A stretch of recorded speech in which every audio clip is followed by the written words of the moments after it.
what's going on, guys? Welcome to my channel for another video. As you can see from the title below, today we will work on JavaScript arrays. Before we get to do anything, please do make sure you subscribe to my channel, which ensures having unlimited knowledge in the palm of your hand. So please do consider it. After all, it is free to subscribe. With JavaScript array variables, you can place many different data types in one place. Whether it's a string or number or one type of data, maybe you want several strings in one place, doesn't really matter. To begin an array declaration, you have to start with an opening square bracket, not a normal square bracket or curly braces, opening square bracket, and end with a closing square bracket, just the way we use bracket notation to find certain characters in a string. And if you haven't seen the video where we use bracket notation, just go watch the video before this one, and I'll place a link in the right corner somewhere around about now. So in other words, a JavaScript array is a list of values. That's the bare description of an array, and each value is an element specified by an index. Index is simply where the value is located in the array, and here's a simple example of what an array is. So with the array, I first have to start by declaring it. So I have to give the variable a name, which I will call in this case array, and I have to assign a value with it with the equal operator, and open it with a closing square bracket, and then put in a value between the two brackets. So the whole point for arrays is to place different types of data within it. So in this case, I'm going to put in a string and number. So let's put in maybe MatrixCodeBreaker. So that's MatrixCodeBreaker, and then that's the first element in the string, which is MatrixCodeBreaker. And to separate the two data types in the array, you need to put a comma at the end, and then now you can put in the second data type. So I'll just put a number 25 there. So then now let's put this in the console so we can see what the result is, because we won't be able to see anything unless we put it in the console. So console.log and the name of the variable array, and which in this case is array, and the semicolon at the end is always, and then see how this looks in the browser. So you do see that at the beginning there's an opening and closing bracket, and between the two brackets there's a 2, and then the array is displayed there.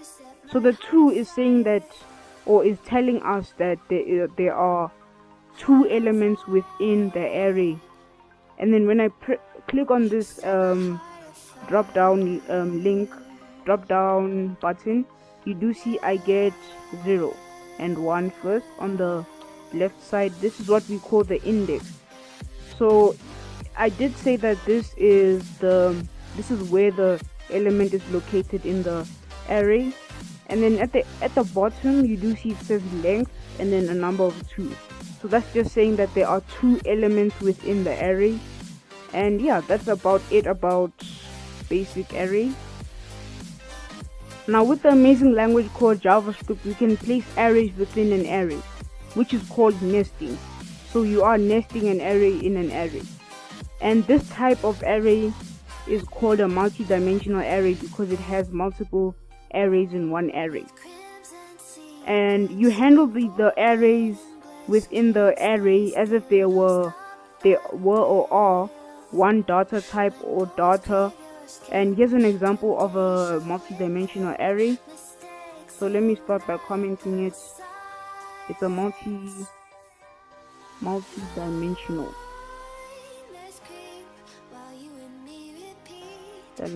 array. So a multi-dimensional array is just, you begin it with the exact same way you would with a normal array. So I start by declaring it const or let, doesn't really matter, so I'll call it multi, and I have to assign a value with it with the equals operator, and then the opening curly square brackets, and then between these two square brackets since we are nesting an array within an array, these two brackets symbolize that this is already an array. So to nest another array in this array, I need to put another square bracket. And I do know that I'm saying array over and over, but it's just for you guys to understand it better. So within this, I have to put another array. So that's the first array within the array. So now I have to give it some content. So let's call this multi-dimensional array sales. You know, and then maybe it's a store. So maybe they sell gadgets. Let's go with keyboards first. Keyboards. So keyboards, and let's say they sold 56 keyboards. So I put a comma there because I'm separating the two data types within the array. And then since it's an array within an array, they are individually treated as a data type. So this single array is treated as one data type. So then within that, now I put my next array, and then within this array I can put something else. Maybe this store sold mouses also. Let's go with mouse. They sold a mouse, and maybe they sold one, and I didn't put in this. I have to put in the quotes to show that it's a string.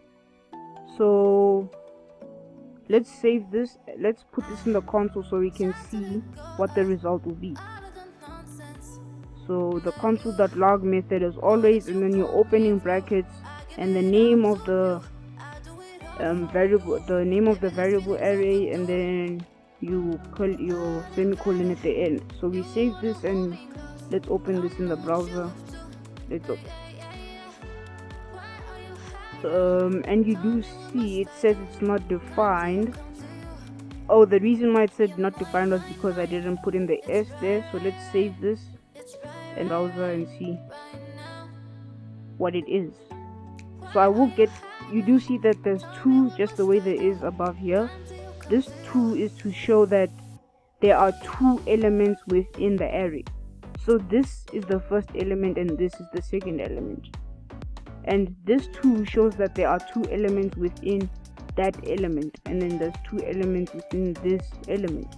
So when I click this drop down, you do see that the first array has an index of 0 and the second array has an index of 1, and both of them have two elements within them, and the length of the array is 2 because there are two elements. So normally you would think that there are 4 elements in it, but then it can't be 4 because this is one array. It's just counting the amount of, maybe if we had 4 arrays within the array, then we would get a length of 4. So you do hear I'm constantly repeating the term index, which are where the elements in the arrays are found. I did mention that in the intro. So we can use indexes to access data within the array. Indexes are written the same way we use bracket notation. So let me just comment it so you can see that we're starting to use indexes to access data from here, using index to access the data.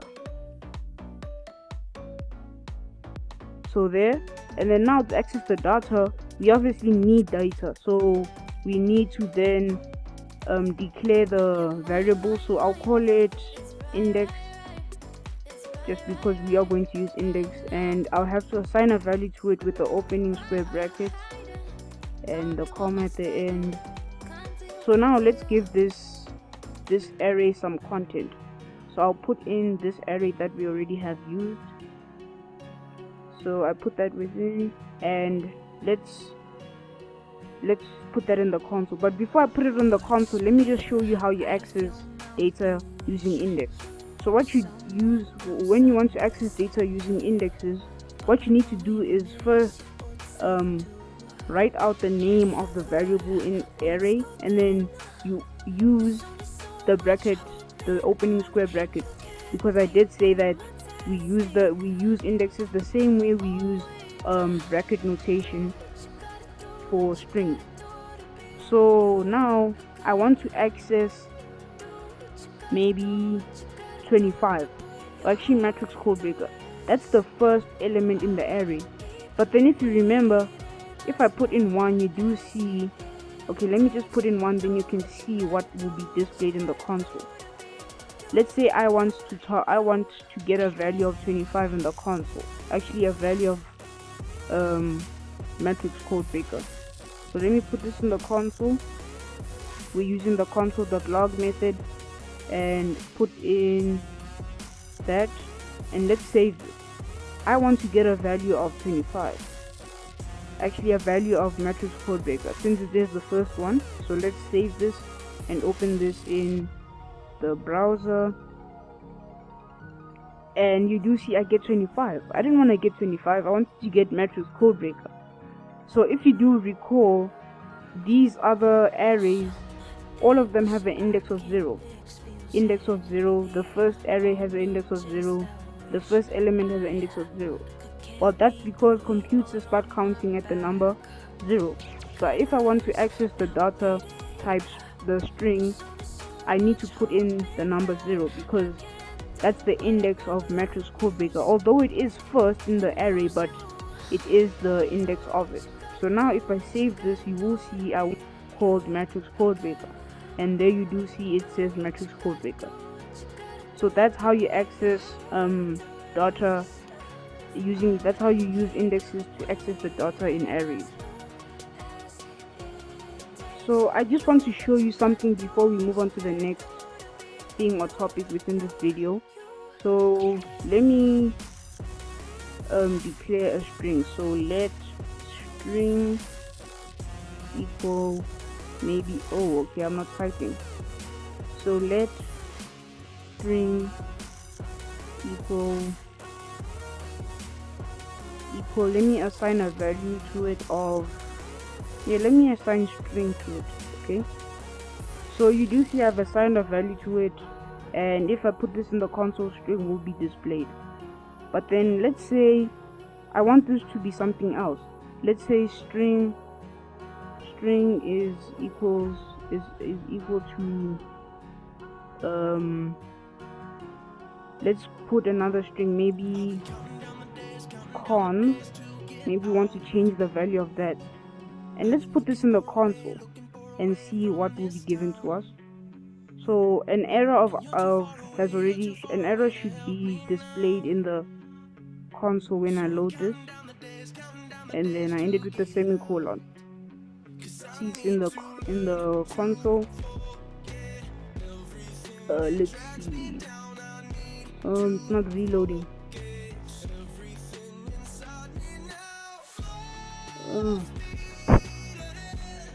Okay, so I changed the value of that because I used the keyword of let's go with const, and it should give us an error in the browser, in the console. And you do see it says assignment to constant variable at line 75. So that just brings us to what I want. What was the whole purpose of this? Unlike strings, the elements of arrays can freely be altered even when the array variable is declared by const. As you did see, we use const there. That's why I used const, so that you can see where we're going with this. So we can modify the array with data we can modify the array data with indexes like this. So let me just comment it by saying modifying the arrays with indexes.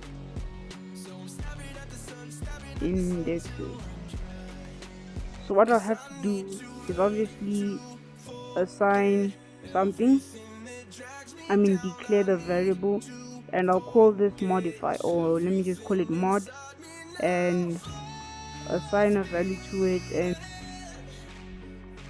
okay, so now we've given that array, we have assigned mod to an array. So now we want to modify the array with indexes. So let's say I want to change keyboards to something else. So what I do is mod, and please change the element that has an index of 0. Let's say I want to change the keyboards to something else. Let's say computers. So computers. Okay, so now I've done that. I've put it in the, I've already reassigned the element with the index of 0. So now I want to put this in the console so I can see if the value has changed. So the initial value for mod and the element with the element with the index of 0 is keyboards, but now I've altered it to become computers. So let's see if that worked. So now we have to put in the name of the variable, and then once I've put in the name of the variable, I have to put in the index, which the index is 0. So let's save this and reload our show, and you do see now it's computers, so it means that it was altered correctly. So now we go back to accessing data in the array. Since we can access the data in arrays with indexes, we can do the same for multi-dimensional arrays. We do it the exact same way we would with a normal array. So let me just comment it here: accessing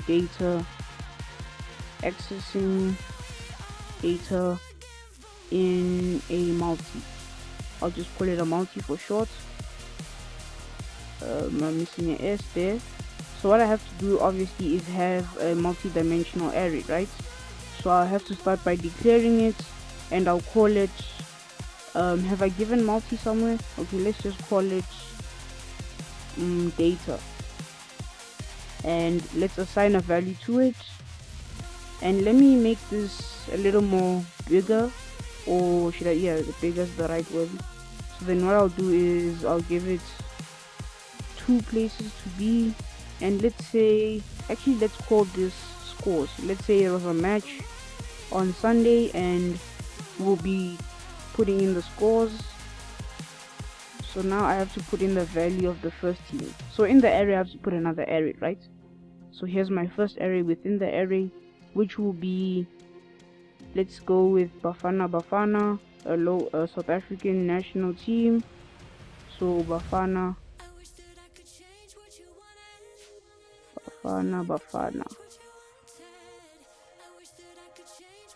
okay, and let's, okay, I left out the quotes to symbolize that it's a string. And let's say they have 3 goals and 3 offsides, yeah, okay. And then let's say maybe they were playing against the female national team of Banyana. So I have to put in that and then the string. So the string then will be Banyana.